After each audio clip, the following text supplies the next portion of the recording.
Okay, so we're going to start. We're on lesson 5 tonight, and we're going to talk about. Okay, so here we are, lesson 5. And I'm going to talk to you about tonight is our last session on income. So we're going to talk about. We've already spoken about Social Security income in lesson 4. We're going to continue with retirement income. And retirement income is reported on a 1099-R. So part of the other retirement income first was Social Security. Now we're talking about IRA distributions, traditional Roths, SEP IRAs, and simple IRAs. So these are the types of retirement income that can be reported on a 1099. Taxpayers will receive them. Traditionally, IRA is fully taxable. So when people put money away for retirement in an IRA, a simple IRA, a SEP IRA, in the year that they contribute to these funds, their income is reduced. When they take the money out, it becomes taxable.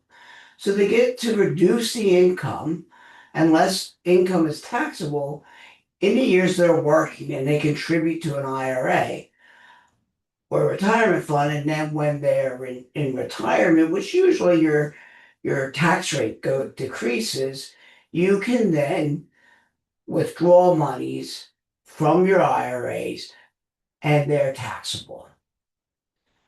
A Roth IRA is different. You're putting after tax money away. That money is not taxable if it's qualified in retirement. So that's one way people will save money. It's post-tax in the year they're working. They put it away for retirement, and then in retirement, that money is tax-free. Uh, if you take an early withdrawal on your retirement before age 59 and a half, you are subject to a 10% penalty. So as long as you're 59 and a half years old, you can withdraw money from your IRA without the penalty, but it is taxable. At age 73, you have what's called a required minimum withdrawal. And the investment firm, Vanguard, Fidelity, Schwab, all of these, wherever you set up your IRA, will have the figures of how much is your required minimum withdrawal.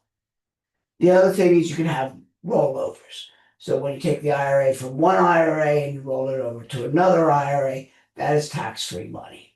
That is not taxable. But you're not taking the money out. But we'll talk a little bit more about forms of IRAs. And then we have pensions and annuity. A pension and annuity is when your employer put the money away for you. They too are reported on a 1099-R. In a pension fund, the employee and the employer can put money away for retirement. When the employee retires, their contributions may or may not be taxable. Again, it's all dependent on how the funds were set up. All of the IRAs, 1099-Rs, will tell us what is taxable, what's not, and why they withdraw.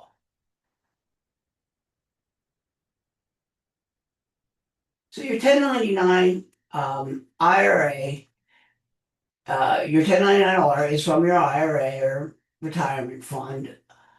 It's an IRS information return. It's used to report the distribution of more than $10 of pensions, annuities, retirements, profit sharing plans, IRAs. There's insurance contracts that are for retirement, and there's also death benefits. So if you have an IRA and you pass away, that benefit will go to whoever your designated person is. So payers who pay these funds out, they report that on a 1099-R, and whoever received the money receives that 1099-R and has to report it on their tax return, even if it's not taxable. So here's a Form 1099-R, and the things that we want to look at is this box one, gross distributions. And then we want to know, of that gross distributions, how much is taxable? Sometimes they'll have taxable amount not determined, or total distribution. If the taxable amount is not determined by the fund, then when they receive this money, um, when they receive the money, the recipient, the taxpayer receives the money, they should have some kind of formula or know the formula. We, as a tax preparer, will just take that information from them. And then box four here is if there's any federal withholding tax withheld from it, if there's employee contributions made. Box seven is another one, another important box is our distribution code. What is the distribution code of the amount that was given in our 1099-R? So we're going to take that gross distribution amount, and then the code will tell us if it's taxable, if it's not taxable, and how it may be taxable. The other important thing is this little box here, in box seven, is it an IRA SEP, which is a self-employment plan, or a simple IRA? So those will tell us what part is taxable. If you're in Pennsylvania, most of the time, an IRA is not taxable, because when you contribute to your IRA, you cannot, when you contribute to your IRA, you cannot write that amount off on your state Pennsylvania tax return. But when you contribute, you can write that amount off on your federal return. Let me just check here with. Okay. All right. So I just wanted to make sure everybody got in the room that's here. So, all right. So we're gonna.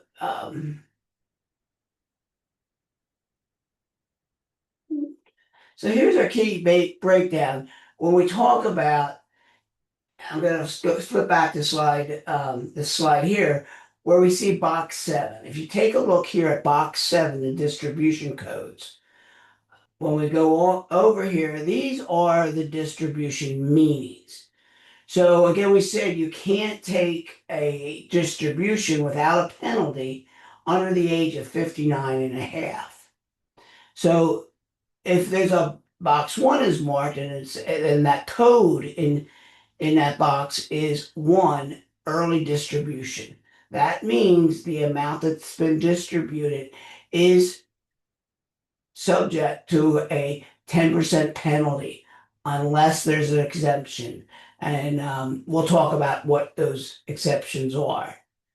If there's a two, there's an early withdrawal, but an exception applied, taxable, no penalty.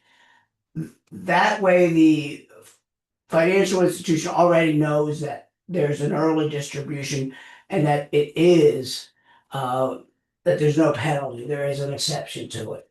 But sometimes we'll get a one, a box one, and we have to figure out, or the taxpayers to let us know, hey, I used that money for certain things and there is an exemption. Code three, not boxes, code three is all box seven. Code three is disability. If the taxpayer becomes totally disabled, they can withdraw from their pensions. And it'll be treated as wages until retirement ages. And then code four is a death penalty, a death benefit, not a death penalty, but death benefit. So if you inherit an IRA, you are subject to the same laws and required minimum withdrawal as the person you inherited from.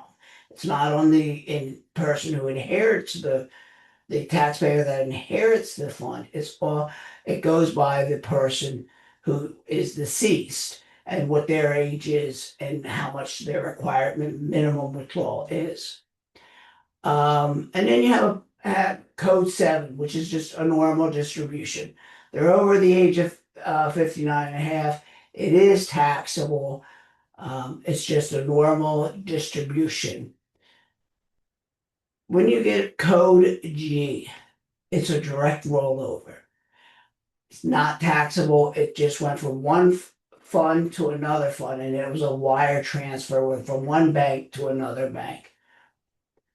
You still, even though it's not taxable, you still have to put it on the tax return. But it shows up as a rollover. It's not a taxable event. J is an early Roth distribution. So it's possibly taxable, but remember, Roths, when we contribute to a Roth IRA, we're putting the money in after taxes. So those contributions we don't get to write off, but when we withdraw money, if we're 59 and a half or older, all of the money with withdrawal from a Roth IRA is not subject to any tax or penalty. But if you take it out early, if you take the principal out, it's not taxable. But if you take interest, it is taxable because you're taking an early withdrawal. So this is where possibly taxable, but there's no penalty on the contributions. It's just if you take the growth out. So qualified, and its Q is qualified Roth distribution. It's kind of like a 7, but it's just a qualified Roth distribution. And then an R is an IRA recharacterization. So often you'll hear of people putting money into an IRA and then they recharacterize it as a Roth. They put it into a Roth IRA. So they recharacterize it. Sometimes we call these backdoor Roths. It's an investment strategy. But as a tax preparer, you don't have to figure this out. They're going to tell us what it is. If they disagree with this code, I've had clients who come in and say, oh no, it wasn't an early distribution. They need to go back to the financial institution and ask them to change the code. We cannot change the code. Now, there are ways that we can, if they meet an exemption for the early distribution penalty.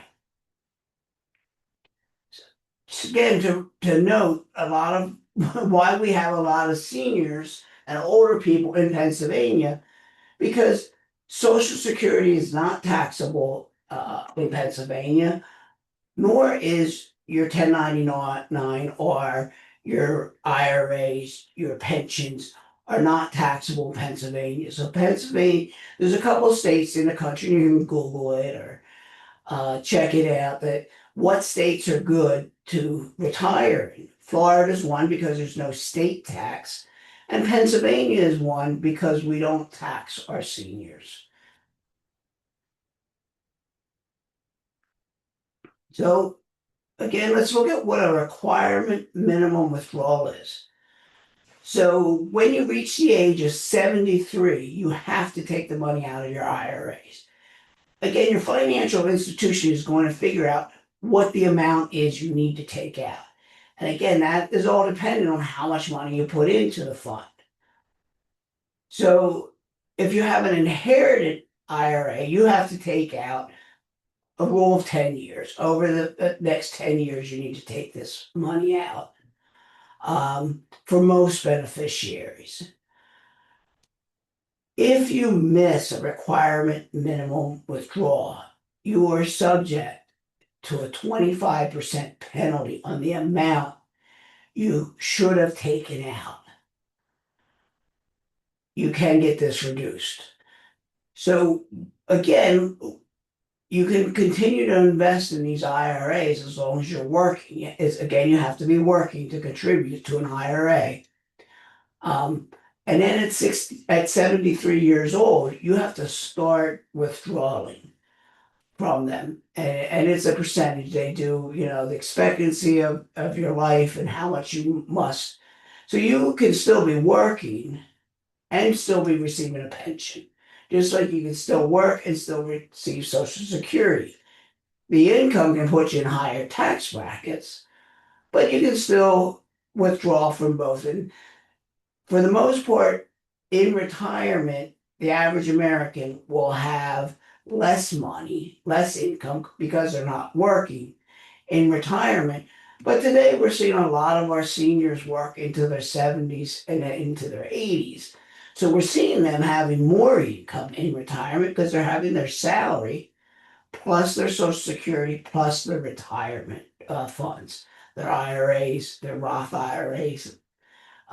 They're withdrawing. They're required to withdraw from them. And you can only contribute if you're working, if you're employed. There's one exception to this. If you have a couple with children, again, it has to have couple with children, you can contribute to a spousal IRA. And we'll get into that more when we get into deductions, because that again is a deduction. Right now we're talking about income and the required minimum withdrawal on income sources. So if you early withdrawal penalties is 10% of the amount. So it's taxable, and then you have a 10% penalty. A lot of times people will take an early withdrawal and have 10 or 15% withheld for their tax, but are surprised when they then have this other tax of 10% of the amount they withdrew is the penalty. So these are the exceptions to the penalty, the 10% penalty for early withdrawal. So if you have a birth or you adopt someone, you can take $5,000 out. You're still subject to income tax, but not to that 10% penalty. If you become disabled, same situation. First time home buyer out of a Roth IRA, not a regular IRA anymore. So first time home buyer can take money out of their Roth IRA. And you can take out medical expenses that are above 7.5% of your AGI out of your retirement funds. So again, you have to calculate this. With 7.5% of my adjusted gross income, so any dollar amount over that, that is for medical expenses, you can take out. If you're unemployed and you have to pay your own health insurance, you can pay that out of your Roth. And the IRS will allow you to take money out of your IRA accounts with no penalty to pay off an IRS levy. An IRS levy is when you've been battling with the IRS, or IRS has been battling with you, and you just have not paid the amount due. They will levy you. They can levy your bank accounts, they can levy your IRA accounts, they can put a lien on any property you own. So that's one of the things when you get, you have clients that'll come in and like, I have an intent to levy. They've had many other notices from the IRS that they just ignore, pretty much. So we want to make sure people, when they receive these notices from the IRS, they open them, they come to us, they let us see them. Some of my clients, I have a power of attorney so that when they get a notice, I get a notice because they don't like to open up their mail. But we always want to make sure when a client gets a notice from the IRS that they're responding. The IRS is, I always say, it's like a bad child. If you don't pay attention to them, they will get badder. So it's kind of like the IRS sends you a notice, pay attention. And higher education, you can go back to school and take money out of your IRA. Again, you're taxed at your normal tax rate, but if you're under 59 and a half, you don't get that extra 10% penalty. So an IRA rollover is when you move the retirement money from one retirement account directly into another, and you do not have to pay any taxes on that. Oftentimes when you leave a job and you have an IRA with a certain employer and you leave, they require you to move it. like, we don't want to hold it and be responsible for your retirement. You're no longer with us, so you're required to move it. And oftentimes you can open up an account at any of the major brokerage, E-Trade, Schwab, Fidelity, Vanguard. So those are a few, but you can open your own account up and then just have it directly rolled over. So it'll go from one bank to the other bank and you have never touched it. It's really important that you never touch the money, then you have no penalty. So these are some examples. You're moving a 401k from one old job into an IRA. So that's a 401k is a retirement plan at with your employer, and you leave and you can move it into an IRA. Again, our example, you move an IRA from one bank to another. Or you might have 3 IRAs at Fidelity and you want to have just one. You want to just put all your money in one account. That's a rollover because you're taking it from one account to a different account, even though it's at the same financial institution. At the end of the year, when you do a rollover, you will receive a 1099-R, but it'll have the code in box 7 of G. And a trustee to trustee transfer. In some trust, you will have IRAs, Roth IRAs, and investment accounts.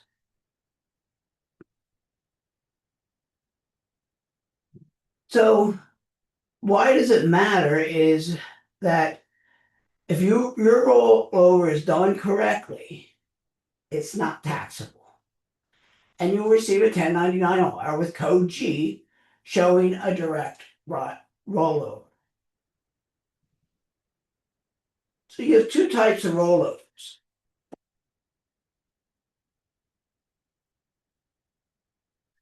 So our first is a direct rollover, which is the best, from one bank to another. You don't touch the money. Not taxable. There's no 20% withholding on it, and it's reported as a rollover on your return. Very simple. This is our direct and best rollover. The second kind can be risky. You get the check made out to you. The taxpayer gets the check made out to themselves, and they deposit it into a new IRA within 60 days. It will be considered a rollover. They get the money to them, but they deposit it back in another account within 60 days. The trap here is that when they get the check made out to themselves, it's an early withdrawal, it's a rollover.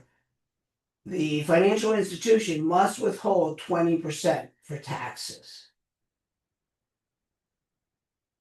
But when you put it back in to a bank within 60 days, you have to put in the entire amount, including that 20%. If you do not put it in within that 60 days, you put it in 61 days, you are subject to the 10% early withdrawal penalty. So it's very risky. People will always say, oh, I'm going to put it back. I just need a short-term loan for Christmas.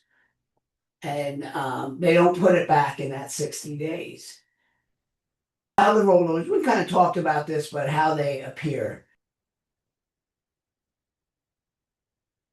So this is your 1099-R form again. So box 1 is going to show us a gross distribution. So if you've taken 10,000 out of your IRA account, that'll show here. The taxable amount in 2A will be 0. Okay, this is going to be 0. And then in box 7, we're going to have a code G, direct rollover. You never touch the money. Again, it has no tax effect, but we still need to record this. So we're going to record this on line 4 IRA distribution. So on our 1040 on line 4A, we're going to say IRS distributions 10,000, and then the taxable amount is 0. And the word rollover is going to be printed out. And our software will do that, or you can write that in if you're doing a tax return by hand.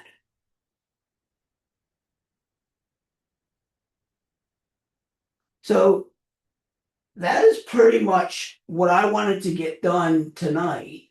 Um, Kind of a short class.